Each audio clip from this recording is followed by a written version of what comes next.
नमस्कार मित्रांनो, मी ॲडव्होकेट नितीन गळवे.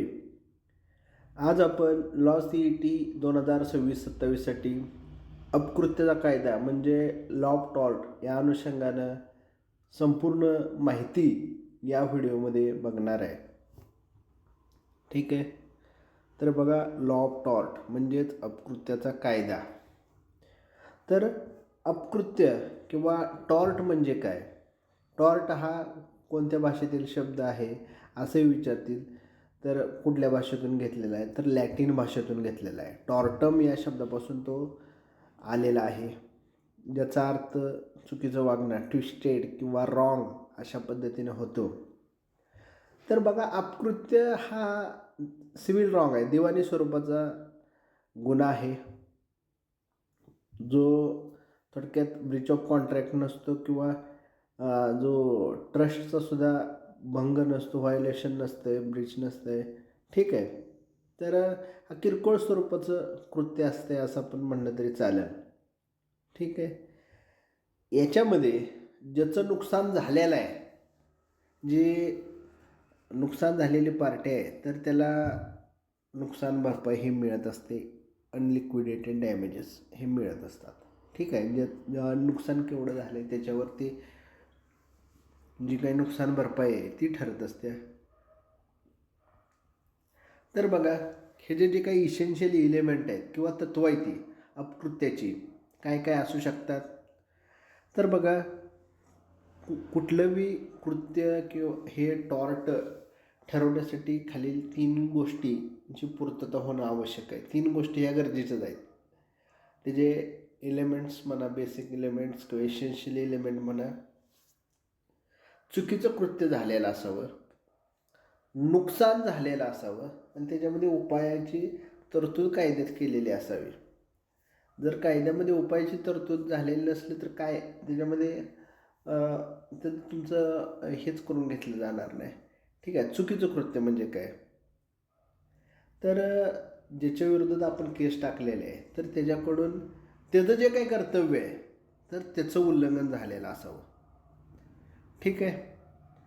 आणि नुकसान, कायदेशीर नुकसान म्हणजे बघा, जो केस दाखल करतोय, समजा समोरच्याकडनं चूक झालेली आहे, मान्य आहे, निष्काळजीपणा झालेला आहे, त्याचं जे कर्तव्य आहे त्याचं उल्लंघन झालेलं आहे, पण जो केस टाकणार आहे त्याचं नुकसानच नाही झालं, तर तुम्हाला त्याची भरपाई मिळणार आहे का? तर बिलकुलच नाही. भरपाईचा विषयच नाही किंवा तशा पद्धतीचा अधिकारच नाही. ठीक आहे. आणि नुकसान भरपाईची तरतूद ही कायद्यात असली पाहिजे त्याच्या अनुषंगानं. ठीक आहे. ज्या कृत्याच्या बाबतीमध्ये झालेलं आहे, जे कृत्य झालेलं त्या कृत्याच्यासाठी कायद्यामध्ये नुकसान भरपाई असेल. बघा, उपाय काय? नुकसान भरपाई. कृत्य हे चुकीचं घडलं पाहिजे, म्हणजे चूक झाली पाहिजे. ज्याच्या विरोधात केस दाखल करणार त्याच्या चुकीमुळं किंवा त्याच्याकडून चूक झालेली असावी, कायद्याचं उल्लंघन झालेलं असलं पाहिजे. कायदेशीर नुकसान म्हणाल तर जो केस दाखल करणार आहे त्याचं नुकसान झालं पाहिजे. थोडक्यात काय आहे बघा, समजा एखादा सिक्युरिटी गार्ड आहे, तो एखाद्या सोसायटीमध्ये तो वॉचमन असतो, नाईटला आहे सिक्युरिटी. ठीक आहे. आणि तो झोपला त्यावेळेस चोर आले, एका फ्लॅटमध्ये चोरी केली. ठीक आहे. त्याचं कायदेशीर ड्युटी काय आहे, कर्तव्य काय आहे, तर रात्रीचा पहारा, खडा पहारा देणे, कोण येतं कोण नाही, बाकीचं लक्ष ठेवणं, ह्या त्या सगळ्या गोष्टी त्याच्या येत्या. ठीक आहे. पण तो त्या कालावधीमध्ये झोपला, कर्तव्याचं उल्लंघन केलं. बघा, आणि समजा तो झोपला, चोरी झाली नाही, कुणाचं नुकसान झालं नाही, केस दाखल करता येईल का? नाही. आता त्याला तिथून बदलायला येईल, हे होईल, किंवा तशी कंप्लेंट त्यांच्या जे काही सिक्युरिटी बोर्ड असते त्यांच्याकडे देऊ शकताय तुम्ही, त्याची ही करू शकताय. ठीक आहे. तो बाहेरचा विषय आहे, कोर्टातला किंवा कायदेशीर सांगतो मी. तर समजा एखाद्या फ्लॅटमधलं काय गेलं, झालेलं पाहिजे, तर ती केस दाखल करता येणार आहे. ठीक आहे. तर हे या ठिकाणी महत्त्वाचं आहे. चुकीचं कृत्य निष्काळजीपणा झाला पाहिजे, त्या कर्तव्याचं उल्लंघन झालं पाहिजे किंवा निष्काळजीपणा काही असू दे झालं पाहिजे, आणि नुकसान झालं पाहिजे, तरच दाद मागता येईल. नुकसानच नसेल तर दाद मागता येणार नाही. त्यानंतर बघा लिगल मॅनेजर्स महत्त्वाची, ह्याच्या अनुषंगानं महत्त्वाचे सूत्र काय, डॅमनम सायने इंजुरिया आणि इंजुरिया सायने डॅमनम. डॅमनम सायने इंजुरिया आणि इंजुरिया सायने डॅमनम. नुकसान, डॅमनम म्हणजे काय, डॅमनम म्हणजे डॅमेजेस, सायने म्हणजे विदाऊट, इंजुरिया म्हणजे legal injury. Damages without injury, damages without injury. नुकसान झालं आहे पण कायदेशीर अधिकाराचं उल्लंघन झालेलं नाही, विदाऊट लिगल इंजुरी. ठीक आहे, खटला चालवता येत नाही. म्हणजे असं म्हणू की तुमच्या एखाद्या ह्याच्यामध्ये तुमचा कायदेशीर अधिकार आहे, त्याचं कुठल्याही पद्धतीचं उल्लंघन झालेलं नाही, नुकसान बाकीच होऊ द्या. समजा एक विद्यार्थी आहे, लॉचा विद्यार्थी आहे आणि एका विद्यापीठामध्ये, समजा पुणे विद्यापीठामध्ये, सावित्रीबाई फुले पुणे विद्यापीठामध्ये तो शिकत आहे, लॉच्या दुसऱ्या वर्षाला शिकतो आहे. त्याला सेकंड सेमिस्टर फर्स्ट आणि सेकंड सेम मिळून डिस्टिंक्शन मिळालं. तर पण हे त्याला मार्क लिस्ट मिळाली, सगळं झालं, पण चुकून त्याचं दुसऱ्याच लिस्टमध्ये नाव आलं, जे इयर डिबारच्या कॅटेगरीमध्ये नाव आलं. अर्थात त्याला त्याचं जे मार्कशीट अपलोड हे डिस्टिंक्शनचं आहे सगळ्या बाबतीत, फक्त चुकून त्या लिस्टमध्ये नाव लागलं. ठीक आहे, ह्याच्यामध्ये समजा काही जणांना वाटलं असेल की बाबा हा नापास झाला आहे, तो नापास झाला आहे, ठीक आहे, पण ह्याचं कायदेशीर अधिकाराचं किंवा कुठं काही नुकसान झालं आहे का नाही, तर या ठिकाणी तुम्हाला खटला काय भरता येणार नाही आहे. त्यानंतर बघा इंजुरिया सायने डॅमनम, लिगल इंजुरी विदाउट डॅमेजेस, म्हणजे कायदेशीर हक्काचं उल्लंघन झालेलं आहे, डॅमेजेस कुठलंही झालेलं नाही. बघा आर्थिक नुकसान झालेलं नाही पण कायदेशीर हक्काचं उल्लंघन झालं आहे, तर या ठिकाणी खटला चालवता येणार आहे. या ठिकाणी जो खटला आहे तो चालवता येणार आहे. एक उदाहरण सांगतो. तुम्ही बँकेमध्ये गेला, तुमच्या अकाउंटला पैसे आहेत, चेक घेऊन तुम्ही वटवाय गेला, पण बँक अधिकाऱ्याने तो वटवाय नकार दिला. तुमच्या अकाउंटमध्ये समजा 50-60 हजार आहेत, तुम्ही चेक घेऊन गेलेला 5,000चा, वटवायचा होता किंवा चेक टाकून पैसे पण काढता येते, तशा पद्धतीने गेला वटवायला, पण ते काय वटवायला नकार दिला, हो का. ते काय पैसे काय तो अधिकारी कोणी असू द्या, बँकर, कॅशियर, कोणीही, तर तो काय पैसे तुमच्या अकाउंटला हात लावू शकतो का, नाही. पण तुम्हाला तो चेकबुक देते, तुम्हाला तो त्याच्या माध्यमातून वटवण्याचा अधिकार आहे, कुणाला देण्याचा अधिकार आहे, ठीक आहे चेक. तर ह्या तुमच्या कायदेशीर हक्काचं उल्लंघन झालेलं आहे आणि त्याला जबाबदार तो जो संबंधित अधिकारी आहे ते, तर त्याच्यावर कारवाई किंवा त्याच्यावर खटला दाखल करता येऊ शकतो. इंजुरिया सायने डॅमनम, लिगल इंजुरी विदाऊट डॅमेजेस. ठीक आहे. त्यानंतर बघा हे जे अपकृत्य आहे तर त्याचे बी प्रकार आहेत. मग काय प्रकार आहेत, स्ट्रिक्ट लायबिलिटी. तर बघा तुमची चूक नसली ना तरी जबाबदार धरलं जातं.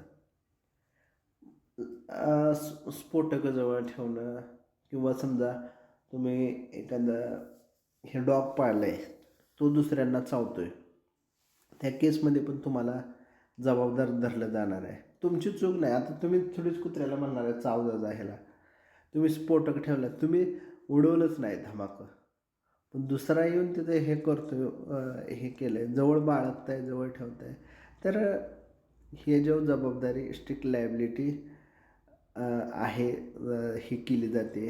तुम्ही चूक केली असली नसली तरी तुम्हाला जबाबदार धरलं जाणार आहे. ठीक आहे.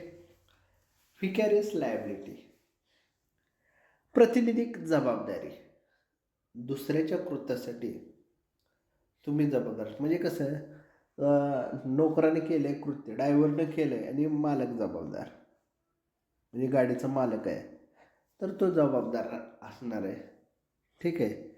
किंवा त्याच्यामध्ये असंही म्हणूया, कंपनीमधल्या एखाद्या कामगारानं एखादं कृत्य केलं तर त्याच्यासाठी संपूर्ण मालक जबाबदार असणार आहे ना त्याच्या कृत्यासाठी. ठीक आहे. तर हे या ठिकाणी महत्त्वाचं आहे. त्यानंतर बघा निग्लिजन्स. तर काळजी घेण्याचं कर्तव्य असतानाही ते न पाळणं, निग्लिजन्स. काळजी घ्यायचं कर्तव्य आहे. मगाशी बघा तो सिक्युरिटीचं उदाहरण दिलं मी. तर त्याचं जागा राहण्याचं, खडा पहारा देण्याचं, कोण येतं आहे कोण नाही ह्याची एंट्री हे करण्याचं, हे सगळं त्याचं कर्तव्य होतं. पण ते कर्तव्य न पाळता तो झोपला, निग्लिजन्स केला. ठीक आहे, हे येणार आहे. डिफॅमेशनसुद्धा ह्याच्यामध्ये येतं. दुसऱ्याच्या प्रतिष्ठेला, इज्जतीला धक्का लावणं. समजा एखादा व्यक्ती आहे, मोठा व्यक्ती आहे, राजकीय व्यक्ती आहे, त्याच्यावर भ्रष्टाचाराचं बेछूट आरोप केला. विरोधात आहे म्हणून कशाही पद्धतीने आरोप करून चालणार आहे का? नाही. तर ते तुम्हाला सिद्ध बी करून दाखवावं लागणार आहे. दुसऱ्याच्या इज्जतीला, मानसन्मानाला धक्का तुम्ही त्या आरोपाच्या माध्यमातून करत असाल तर तुम्हाला तसं करता येणार नाही. समोरचा व्यक्ती तुम्हाला तुमच्यावर डिफॅमेशनची केस दाखल करू शकतो. ठीक आहे. न्यूसेन्स, उपद्रव, दुसऱ्याच्या मालमत्तेच्या वापरात अडथळा आणणे. तर बघा ह्याच्यामध्ये दुसऱ्याला जाणीवपूर्वक त्रास देणे म्हणजे कसं बघा, उपद्रव म्हणजे काय?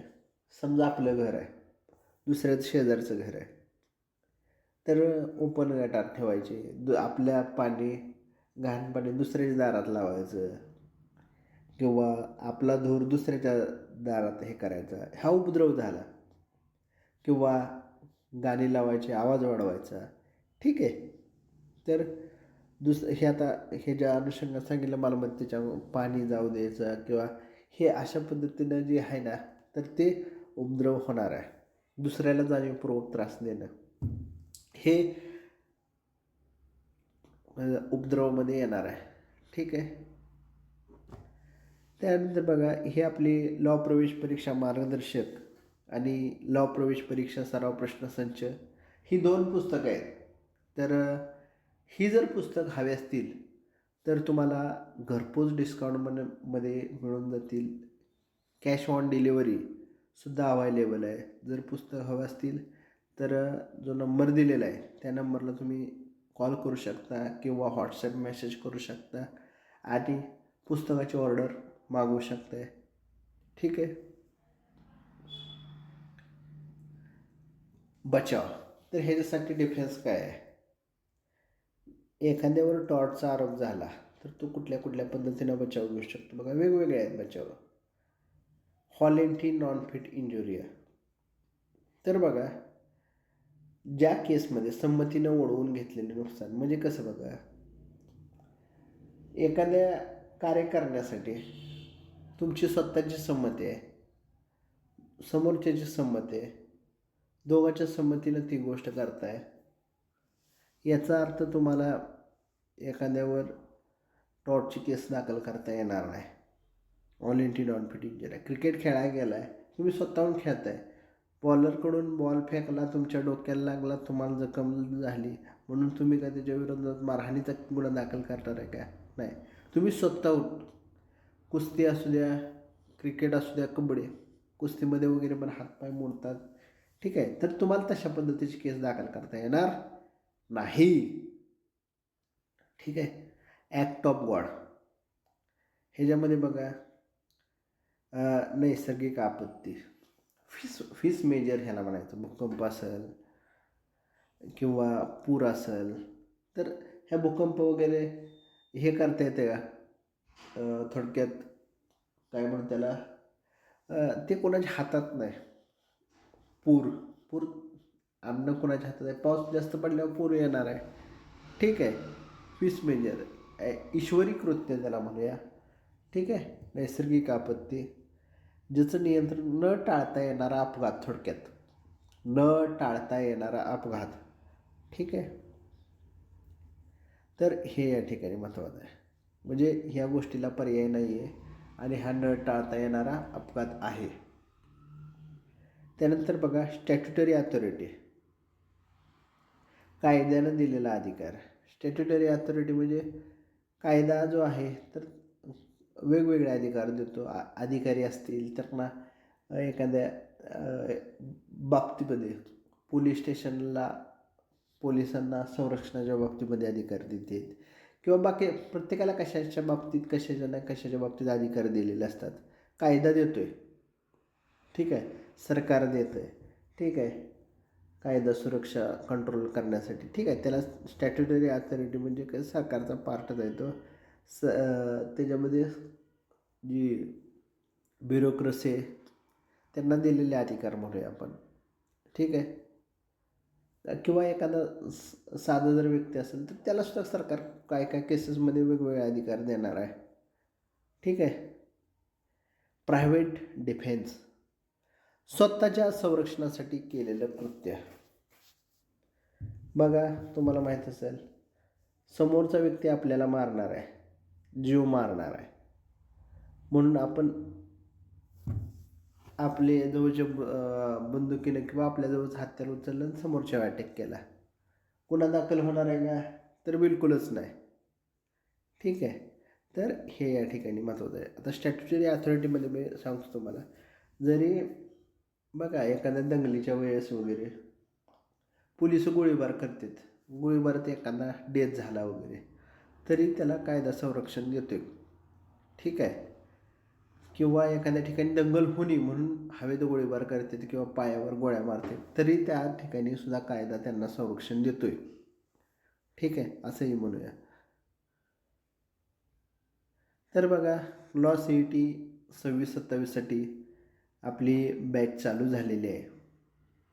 तर कोणाला लॉ CETची बॅच जॉईन करायची असेल तर लावू शकता. याच्यामध्ये आपण लाईव्ह लेक्चर्स घेतो आहे, त्याचबरोबर रेकॉर्डेड लॉ CETला जेवढा सिलेबस आहे तर त्याचे रेकॉर्डेड व्हिडिओ देतो आहे, ठीक आहे. त्याचबरोबर मॉक टेस्ट प्रोव्हाइड करतो आहे. एवढं सगळं प्रोव्हाइड अगदी नॉमिनल फीमध्ये देतो आहे. जर समजा कोणाला लॉ CETचा क्लास लावायचा असतील तर खाली जो नंबर दिलेला आहे तर त्या नंबरला तुम्ही संपर्क साधू शकता आणि क्लास लावू शकताय. व्हिडिओ बघितल्याबद्दल धन्यवाद. लॉ CETबद्दल काही माहिती हवी असल्यास किंवा काही अडचण निर्माण झाली असल्यास खालील नंबरवर संपर्क करा. Thank you very much.